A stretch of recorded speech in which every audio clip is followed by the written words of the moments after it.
Je discute actuellement avec des gens qui sont extrêmement sceptiques au niveau des comportements des politiques, de ce qu'on nous raconte en politique, etc. Et qui, dès lors qu'il s'agit de religion, sont d'une crédulité absolue. Je pense à mon ami Valentin. Quand vous regardez sur Café Philo McDo, qui est notre nouvelle rubrique, vous voyez qu'il est extrêmement critique au niveau des discours politiques, économiques, sociaux, etc. Mais que dès lors qu'il s'agit de questions théologiques, scripturaires, alors là, il faut toucher à rien, tout est parfait, l'idée même que les textes aient pu être contrefaits ou manipulés est absolument exclue. C'est intéressant cette espèce de clivage, de dichotomie, où on accepte tout d'un côté et on n'accepte rien de l'autre côté, alors que finalement, dans les deux cas, qu'on le veuille ou non, le politique et le religieux se rapprochent et se raccrochent évidemment. Et par conséquent, c'est une distinction qui est oiseuse pour le mieux, pour le moins. Alors, je voudrais quand même rappeler un certain nombre de choses à ce sujet concernant justement le personnage de Moïse et de Jésus. J'ai lu d'ailleurs récemment un article intéressant où l'on pouvait comparer le couple Yahvé, Jéhovah, et Moïse avec le couple Jupiter-Mercure, Zeus-Hermès si on préfère. Ça paraît tout à fait pertinent. Enfin, je peux pas dire que cet article m'a influencé, c'est moi qui réfléchis sur ce sujet et j'ai recherché s'il y avait des choses qui avaient été dites dans ce sens. Mais visiblement, Moïse est un messager. Constamment, on voit notamment dans le chapitre 3 de l'Exode, tu diras à mon peuple ceci ou cela. Donc il est celui qui est porteur de nouvelles. Et d'ailleurs, entre parenthèses, l'évangile c'est bien la bonne nouvelle. Donc c'est le messager. Donc on a affaire à des messagers. Et pourquoi Jésus ne serait-il pas également un messager finalement, qui ne serait pas forcément d'ailleurs juif, pas plus que Moïse, puisqu'il est de Nazareth, puisqu'il est né à Bethléem, et pas le Bethléem de Judée, mais le Bethléem de Galilée. Et ce n'est qu'ensuite qu'on a voulu le faire passer pour quelqu'un de la lignée de Moïse en le faisant naître dans l'autre Bethléem, celui de Judée. Alors on me dira, oui, mais dans les textes, c'est marqué que c'est la Bethléem de Judée. Il ne faut même pas être d'une naïveté à ce point. Bien sûr que, on a voulu le faire passer pour être un descendant lié à David, et donc on a voulu évacuer la question du messager. Bien sûr qu'on a fait tout ce qu'il fallait pour donner sens à cette thèse-là. Donc, quand j'entends des gens qui me disent « Mais oui, mais c'est marqué comme ça », ben oui, justement, c'est marqué comme ça, c'est précisément parce que c'est marqué comme ça que c'est un problème. Parce qu'on ne dit pas Bethléem, on dit le Bethléem de Judée, c'est-à-dire qu'on veut préciser, parce que précisément, on sait très bien qu'il y en a un autre Bethléem. Et que lui est beaucoup plus proche de Nazareth, parce que quand même pour une femme enceinte, elle va faire des dizaines de kilomètres sur un mulet, etc. Alors que entre le Bethléem de Judée et de Nazareth, il y a une distance considérable. Pourquoi aurait-on fait circuler la famille de Jésus de Nazareth jusqu'à Bethléem? C'est ridicule. Alors que l'autre Bethléem est juste au-dessus de Nazareth. Et justement, il est dit en Matthieu, il monta vers Nazareth, vers Bethléem. Donc on ne peut pas monter de Nazareth vers Bethléem si c'est le Bethléem de Judée. Mais c'est un exemple parmi tant d'autres. De la même façon, il est dit que Yahvé s'adresse à Moïse, on ne lui dit pas va parler à ton peuple.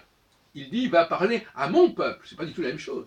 Donc c'est le messager, celui qui est là, mais qui n'appartient, qui est un être neutre en quelque sorte, qui n'est ni celui qui parle, ni celui à qui on s'adresse, mais c'est quelqu'un qui est porteur d'un message. Alors ça, il ne faudrait quand même pas l'oublier. Et c'est pas parce qu'on trouve à un certain moment des éléments qui iraient en sens inverse. Mais c'est normal qu'on ait mis des éléments en sens inverse, c'est normal, puisqu'on veut prouver certaines choses, on veut démontrer certaines choses. Donc on apporte des éléments. Mais c'est souvent inconsistant, c'est souvent un brouillard, parce qu'on met des choses, on apporte des choses, mais on oublie d'en enlever d'autres. Par exemple, on nous parle de, on nous met Bethléem en Judée, mais on nous garde l'expression monter vers Bethléem. Donc, moi, je suis un spécialiste des contrefaçons, et je connais bien les erreurs que peuvent commettre les faussaires, tout comme un policier connaît les erreurs que peuvent commettre les, les meurtriers ou les criminels. Bon, il y a toujours, il n'y a pas de crime parfait, et il n'y a pas de contrefaçon parfaite.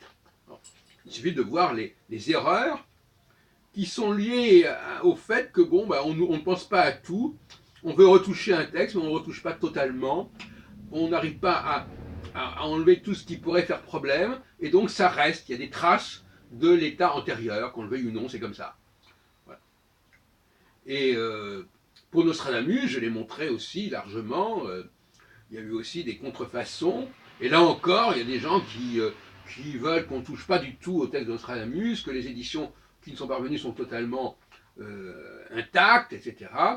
Alors que, en fait, même notre ami Patrice Guinard, par exemple, tout à fait remarquable dans son genre, il nous a sorti un testament de Nostradamus, effectivement, qui semblerait, d'après les chiffres qui y figurent, avoir déjà prévu, soi-disant, les éditions successives, alors que visiblement, c'est un document qui a été fait à la suite de ces éditions et pas avant ces éditions. Et un manuscrit, ça peut être antidaté, ça peut être trafiqué comme on voudra. D'ailleurs aussi, plus facilement encore d'ailleurs que les impressions. Bon, parce qu'un manuscrit, il suffit de changer un exemplaire, et si c'est un exemplaire unique, il n'y a pas de souci. Alors que les impressions, elles peuvent rester les unes après les autres. Et justement, c'est le problème de la nostradamologie, c'est qu'on a tellement retrouvé d'éditions que même quand il en a voulu supprimer certaines éditions, on en a retrouvé quand même d'autres, voyez-vous. Donc finalement, avec les impressions, c'est beaucoup plus difficile de trafiquer, même si ces impressions peuvent être aussi des contrefaçons, hein, c'est un problème encore.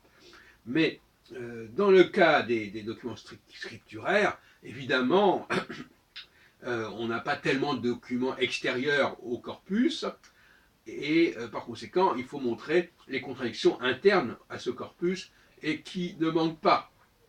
Un des cas les plus flagrants que j'ai déjà signalé maintes fois, c'est le fait que dans le chapitre 3 de la Genèse, on a à la fois un Yahvé qui se présente à Moïse comme étant le Dieu des ancêtres du peuple hébreu, même si à un certain moment, et Abraham, Isaac et Jacob, et puis juste après, quelques versets après, on dit « Je suis celui qui est », ce qui renvoie à une toute autre théologie, qui est la théologie du premier chapitre de la Genèse, le Dieu primordial, le Dieu total, le Dieu qui sait tout, qui n'est absolument pas la façon dont on se présente Yahvé. Yahvé ne se présente pas à Moïse en disant « Je suis le roi du monde ». D'ailleurs, l'expression « roi du monde », à part, je répète encore une fois, le tout premier chapitre de la Genèse, il ne figure à aucun moment dans le Pentateuque. Bon.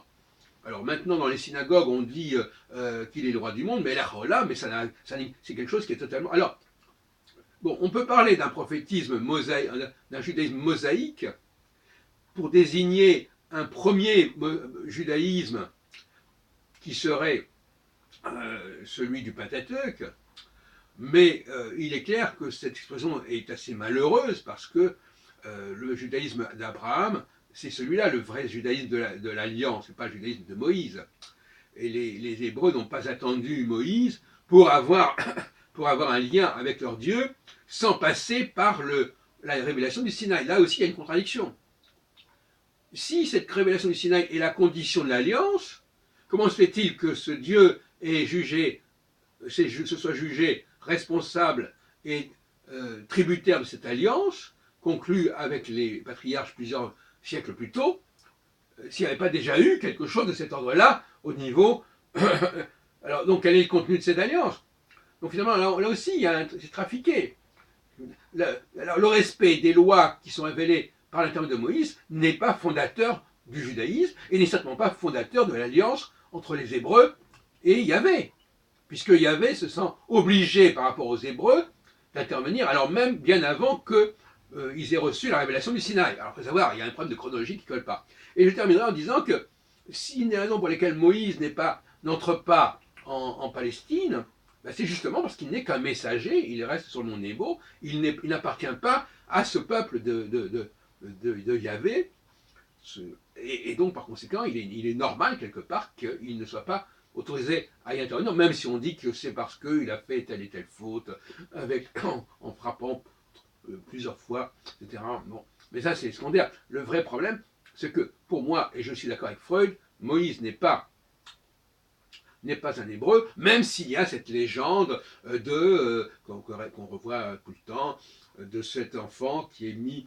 dont le berceau est mis à la dérive sur le Nil et qui est recueilli par une princesse égyptienne, et puis après la mère va quand même s'en occuper, enfin bon, tout ça c'est abracadabrant, n'est-ce pas? Bon. Et donc Moses, c'est quand même un nom qui renvoie à l'Égypte, hein, c'est Ramsès, Moses, etc. Bon, donc voilà, donc c'est pas parce qu'on rajoute des choses par la suite, et entre parenthèses, cette naissance miraculeuse, enfin, de Jésus, de Moïse, elle n'est pas sans rapport avec celle d'Isaac et avec celle de Jésus. Bon, bon, enfin, rentrons pas dans le détail à ce niveau-là. Le fait est, pour terminer sur ce sujet, que de la même façon qu'en politique, il y a bien entendu des coups d'État et des tas de choses plus ou moins indiscutables et des manipulations, eh bien ça vaut également, bien entendu, dans le domaine religieux et politique. On ne peut pas séparer les deux.